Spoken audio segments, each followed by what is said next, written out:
What's up, guys? How's it been since last time? I guess it actually has been a bit of a wait this time, although still not like a month or anything. But I'm back. Finally found a bit of free time this evening to record. The story, of course, is Villaintines Day by Swashbucklist.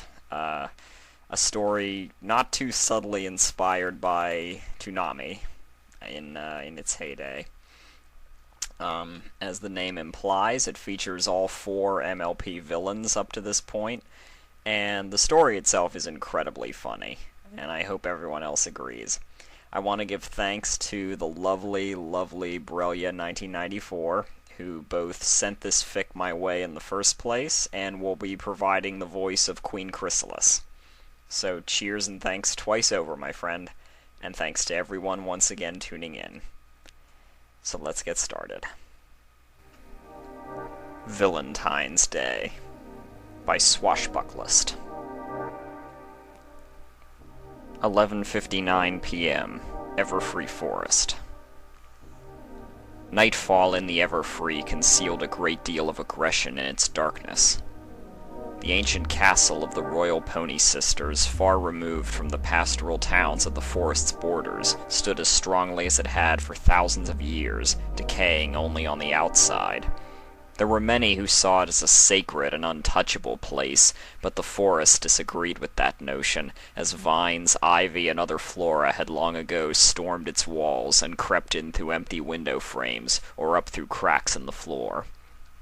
On the surface, it looked as though nothing within had been considered for frequent use for hundreds of years, but in an observation tower that was tall enough to pierce the night sky, a luxury suite was currently substituting as a conference hall. In the center of the room, a candelabra provided warm, intimate light against the moon's cool illumination, which shone through three high windows and a balcony on the east side. The candle's orange flickering was just bright enough to light the faces of the three figures gathered there. An asymmetrical character slouching languidly in his chair, a black kinetus insect whose body was shaped like a pony's and whose hooves were folded under her chin, and the regent of the moon herself, Princess Luna. The princess, holding an attendance sheet and quill in her magical aura, broke the silence. "King Sombra?" she asked the gathering. Her inquiry went unanswered for a minute. Then a rumbling sensation rose up through the neck of the tower, causing the candles to dance frantically and nearly put themselves out. The rumbling increased in volume and strength to the point where it felt as though the tower would tilt and go crashing down on the rest of the castle. Soon enough, a thick black smog made a dramatic appearance. It circled the tower a few times, blotting out the stars, moon, an expanse of forest like a thick curtain, and the monstrous wind tunnel it created smelt overwhelmingly of brimstone. The room's three occupants waited indulgently for the spectacle to be over with.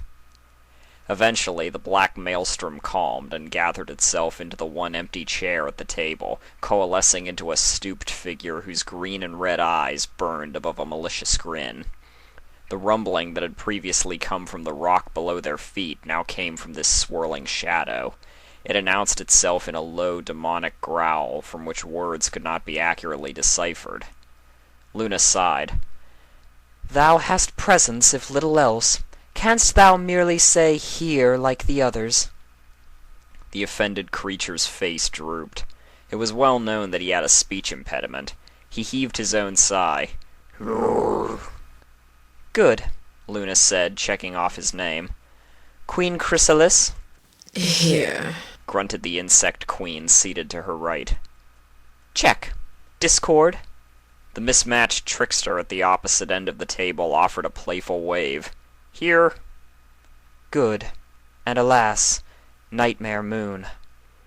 Without batting an eye, Luna conjured up a stormy cloud that consumed her from horn to hoof in smoke that crackled with static electricity. Upon dissipating, it revealed a black, armored mare of darkness with gleaming fangs and cat-like eyes. "Here." "And she complains about you being theatrical," Chrysalis mumbled at Sombra. King Sombra glared at Nightmare Moon, uttering an accusatory "Roar!" The dark alicorn folded her forelegs. I rule a country while raising and lowering the moon every 24 hours. It's practically part of my job to be theatrical. Oh, skunk fumes to you. Now down to brass tacks, Discord said a little too gleefully. He snapped his fingers, incinerating Nightmare Moon's attendance sheet while she was still holding it inches from her nose. Smirking at the annoyed lip curl he earned from her, he magically produced his own agenda, along with a pair of reading glasses that had swirls in place of lenses. Queen Chrysalis leaned back in her chair and folded her hooves behind her head, sighing. All right, let's get this show on the road. Let's see now, Discord muttered. At our last meeting, we brought each other up to speed on our goals and how we previously went about accomplishing them. This week, our precious MC wants us to discuss our endeavors more in depth, talk about why they're important to us, and perhaps find a few ways to safeguard them against pony interference. King Sombra added. Chrysalis replied with a snarl. What's going on about that stupid dragon? He only tripped and fell. Actually, from the accounts I've heard, he placed his life in more peril than any pony else on that day, Nightmare Moon pointed out. Even if he wasn't the most lethal force against Sombra, he was definitely the most heroic, and one who took definitive action. Fine, I'll add baby dragons to our list of potential threats. Discord sighed and tossed his swirly glasses over his shoulder. Rather than exploding like everything else he seemed to toss, the spectacles promptly transformed into a bat and fluttered noisily out the window. Chrysalis jabbed a hoof at Sombra. Ha! That makes you the only one whose enemy is a squat little reptile. Sombra glowered under her condescending cackle. A loud pop interrupted them, and they looked to see Discord suddenly clad in the attire of a judge, hammering the tabletop with a gavel. Order! Order! Well, aren't you a study in irony? Nightmare Moon said dryly. He proudly placed a paw on his swelled chest. I aim to confuse. You know, Discord, she continued as the judge costume disappeared. I've been meaning to ask you this since last week. Why are you here? I'll admit I should be the last individual to raise an eyebrow at anyone else who's been trapped for 1,000 years and reformed by pony magic, but your presence does make me curious. Reformed, reschmormed. Why would the embodiment of chaos form allegiances? My door swings both ways. And speaking of doors, I absolutely adore the way you talked like a bad girl when you got out of the moon, then reverted to archaic ease when you became Princess Luna again. It makes delightfully little sense. So you refuse to choose the side of good or evil, Nightmare Moon persisted, ignoring the jab. That only makes me more curious, because you've basically just told us you're neutral. And that means you are not a villain. Again, is there a reason you're at a council of enemies to the country?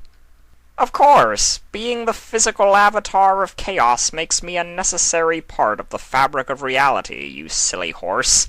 It's only natural that I feel a tugging desire to enjoy the company of other powerful deities who have all, at one point or another, gotten their butts kicked by ponies. He finished with a snicker.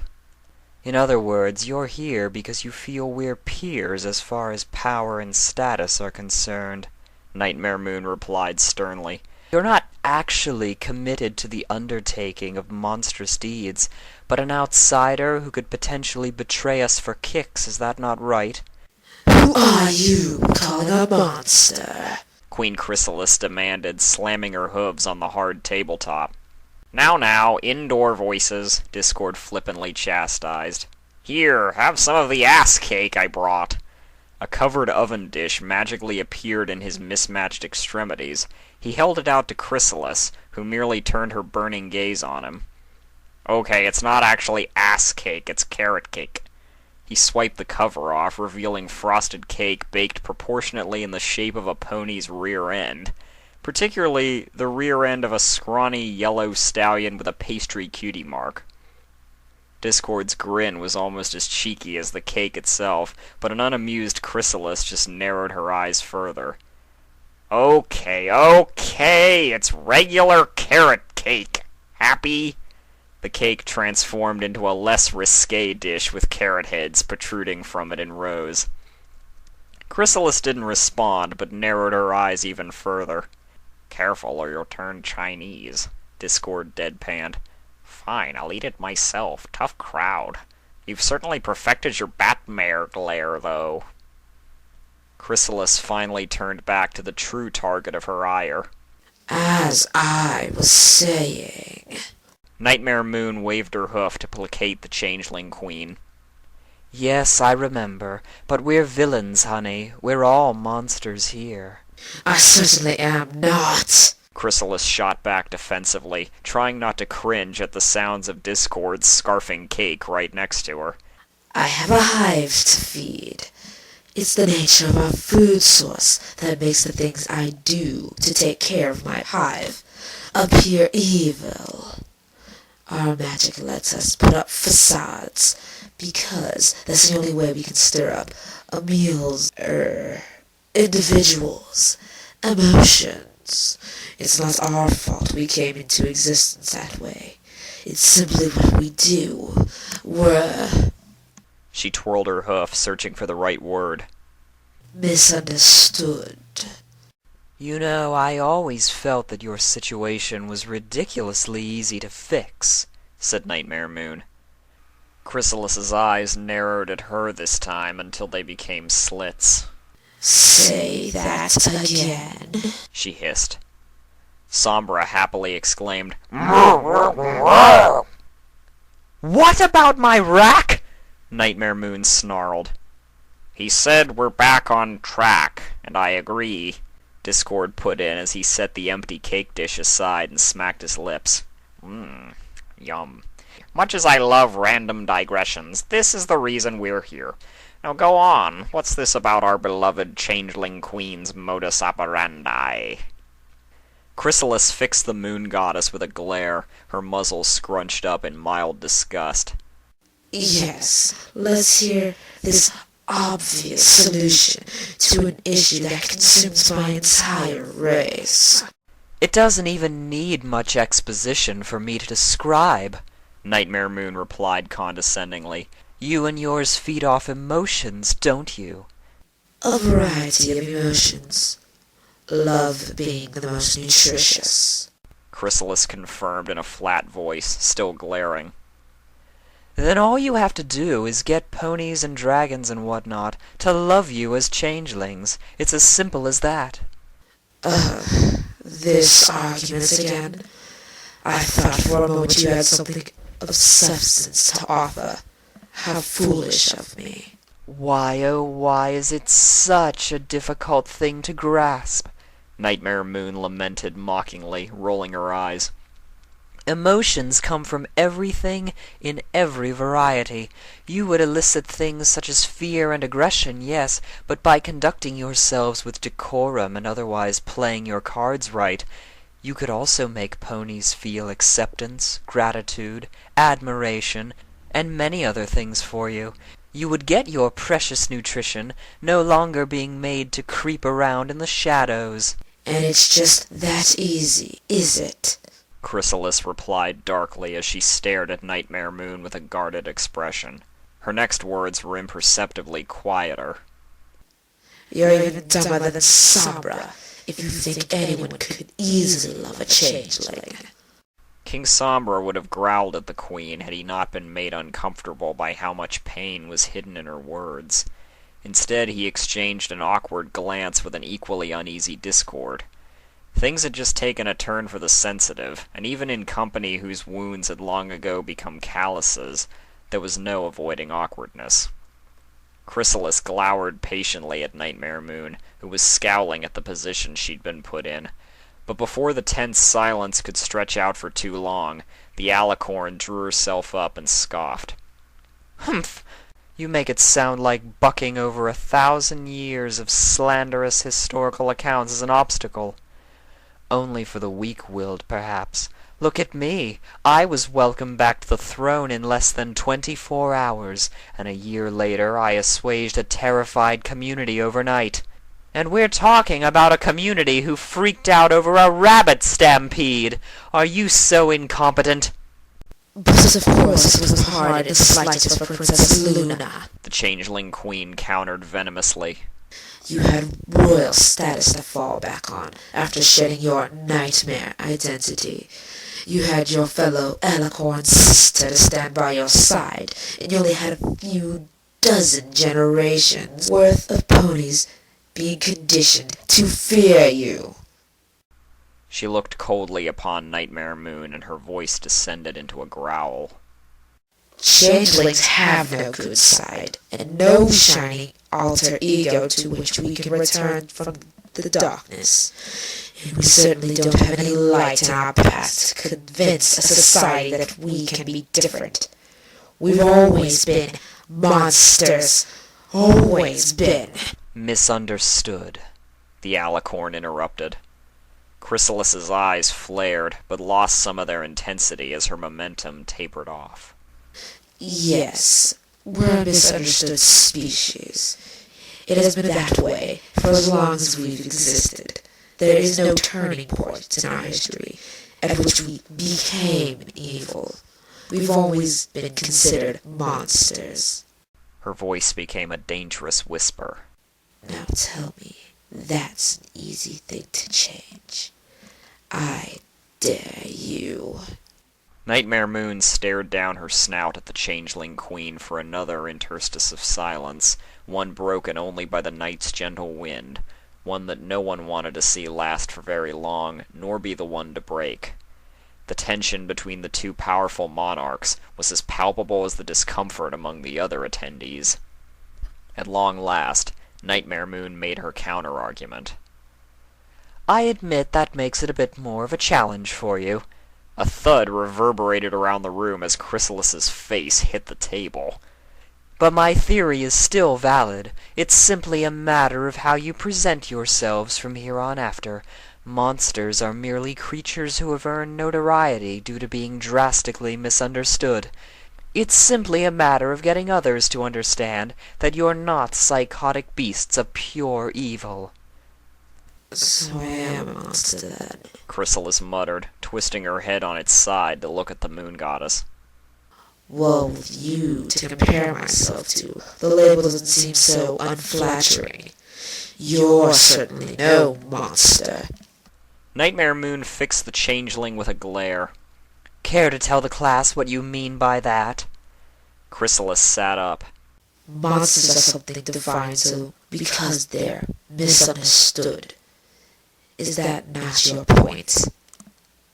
And there you were 3 years ago, creating a big splash and making certain all of Equestria understood exactly what you wanted.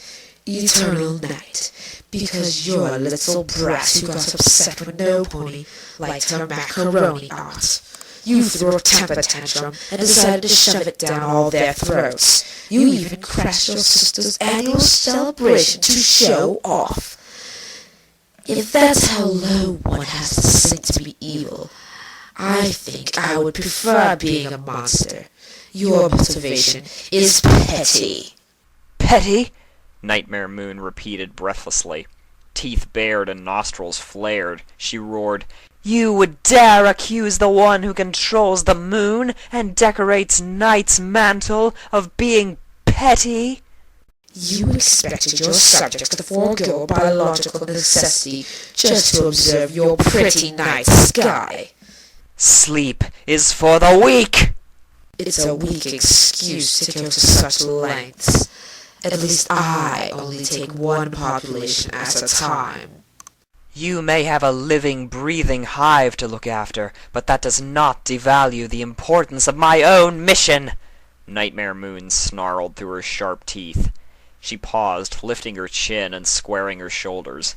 Every night I take up the responsibility of cooling the earth and bringing peace and clarity to the world.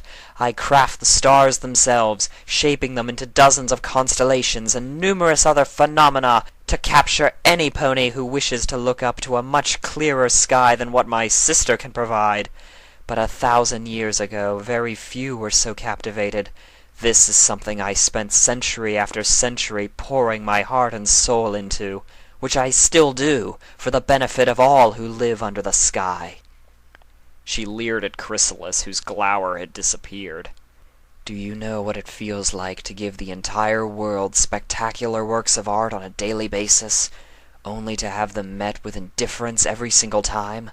Do you know what it's like to see an entire world dismiss you so easily on a daily basis for such a great length of time?" Chrysalis didn't answer, unsure if the question was rhetorical. She drew back a few inches as Nightmare Moon leaned in so close that she was almost breathing on the Changeling Queen. "Can you honestly claim that wouldn't harden your heart as well, and drive you to desperation?" Chrysalis frowned as she found herself regarding Nightmare Moon with renewed interest. Not in a more admirable light, but still in a different one. Seconds ticked by as she studied the alicorn's face before responding. No, I can't necessarily claim I would. She quickly regained some hardness in her demeanor, then bore her eyes into Nightmare Moon's. Just as long as we are perfectly clear that survival of my hive is indefinitely more important than the respect withheld from you. "Crystal," Nightmare Moon responded with a smile. "Crystals!" King Somber interjected. Nightmare Moon dropped her face into her hoof. Speaking of being misunderstood, "You know," Discord pondered, "maybe it would be helpful to hear about his obsession with crystals. Who knows, it might give us some perspective on our own evil pursuits." Before anyone could object, the god of chaos snapped his fingers, causing King Somber to hiccup.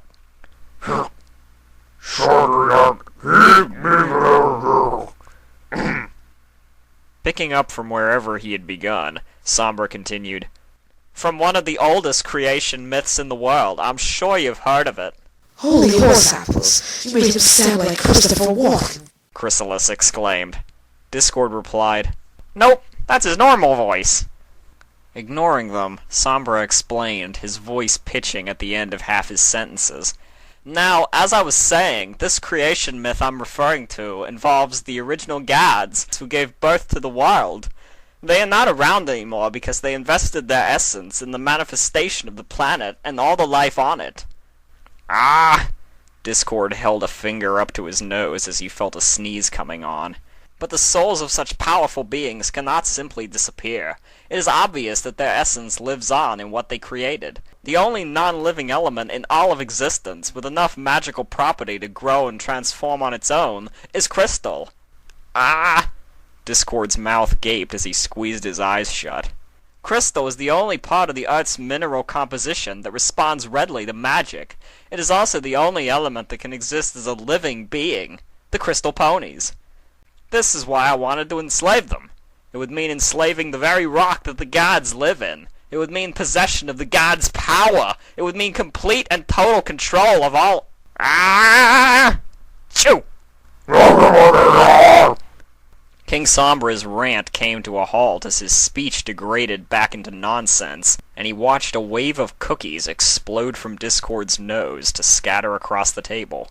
He shook his hoof at the Draconiquist, yelling, Yes, we got the point," Discord replied, rubbing his nose and sniffling. "So, do either of you ladies have an opinion on our angry little friend's mad rhetoric?" Through a mouthful of crumbs, Chrysalis answered, Yeah, like Saint, and that man looked like Walken Saint. She swallowed and tossed the rest of the cookie into her mouth. "It's not that it's crazy, it's that he's not even remotely inventive," Nightmare Moon contributed. "All he wants is power. Every pony wants power!" Discord scratched his chin. "I agree, you're not really thinking outside the box, Growly. Your goal is so disgustingly straightforward it almost makes me want to vomit.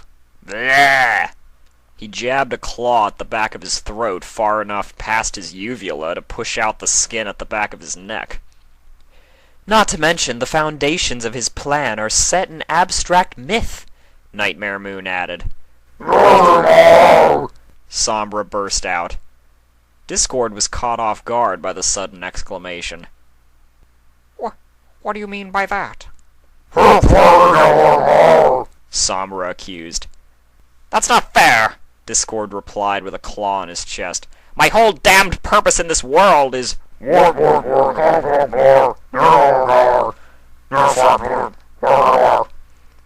As King Sombra continued his tirade, Discord's sarcastic pout softened into a frown. Shoulders slumped and face slack, the god of chaos stared at the ranting Shadow King in stunned silence. Sombra finished with a few final, sharply delivered words and a firm nod. My gosh, Discord said quietly, disbelief written all over his face. I never even thought about it like that. You're absolutely right. Nightmare Moon glanced at Chrysalis to see if she understood a lick of what had just happened, but the Changeling Queen had gone quiet. She was stroking her chin, her eyes focused contemplatively on something far away. Something on your mind? The Moon Goddess asked.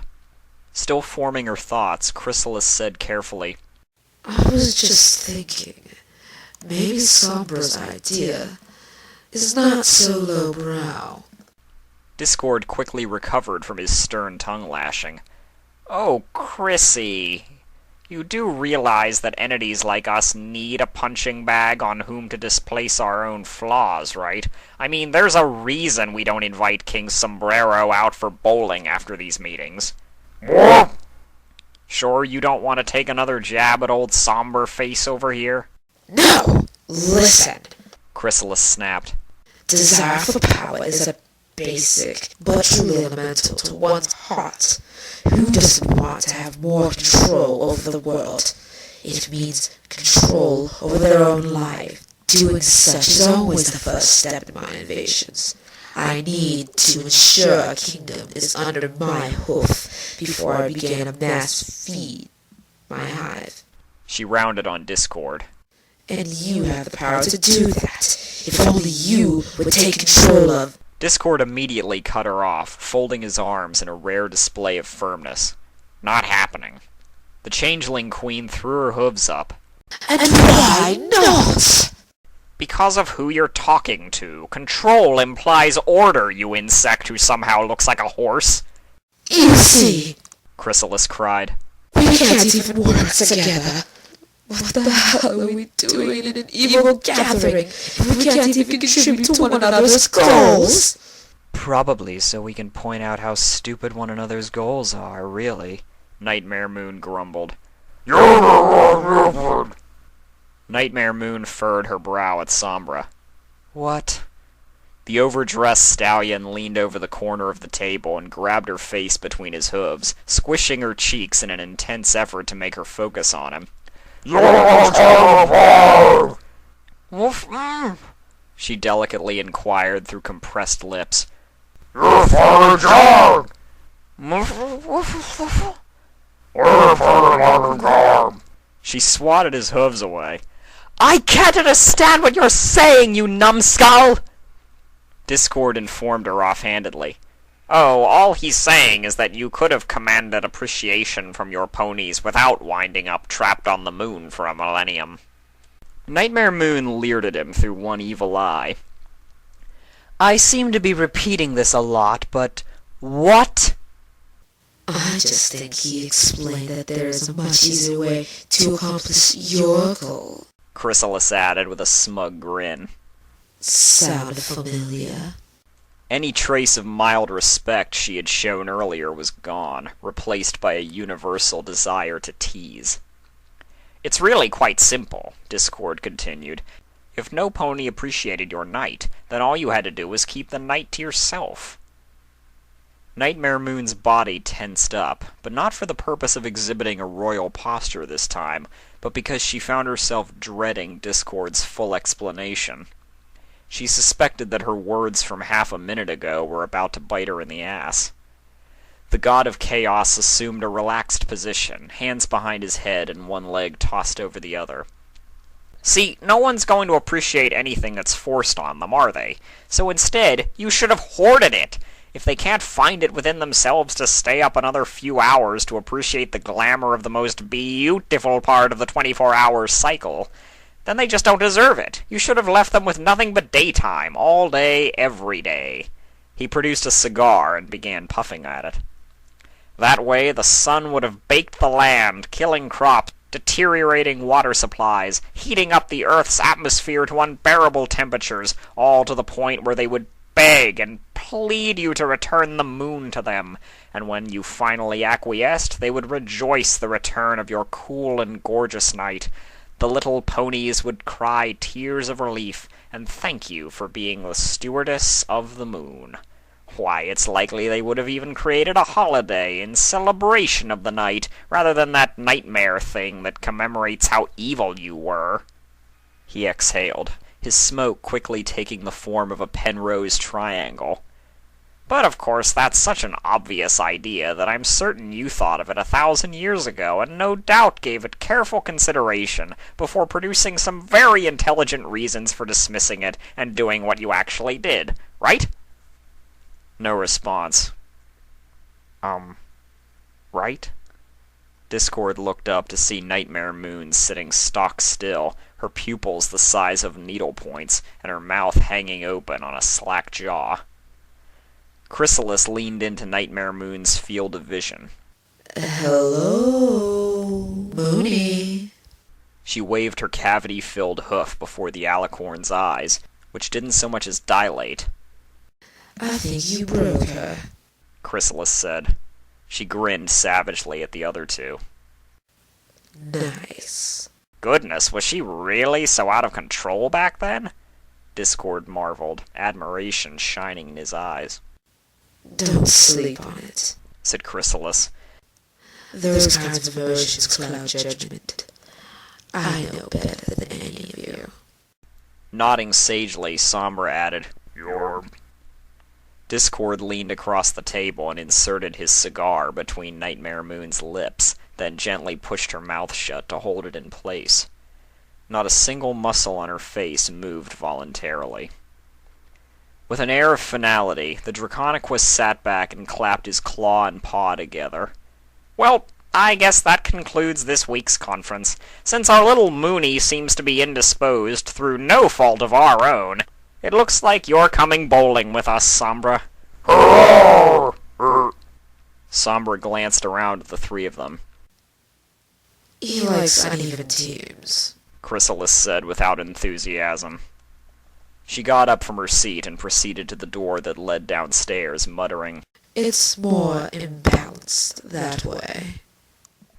Except she usually gets another group to play against us, which ruins the fun, Discord pouted. Chrysalis smirked at Sombra. We should do just fine, as long as you don't end up playing against any short dragons who weigh less than the ball. Rather than blowing up in a fit of rage, King Sombra flashed his sharpened teeth at her, and dissipated into a black cloud once again. He departed with just as much pomp and circumstance as he had upon arriving.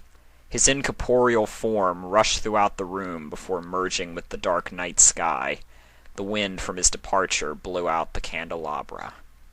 Well, meet you guys there, Discord chimed. Chrysalis looked across the room to see him balancing on the edge of the tower's balcony, strapped into a hang glider. Just a moment, she called. Discord stared back over his shoulder at her.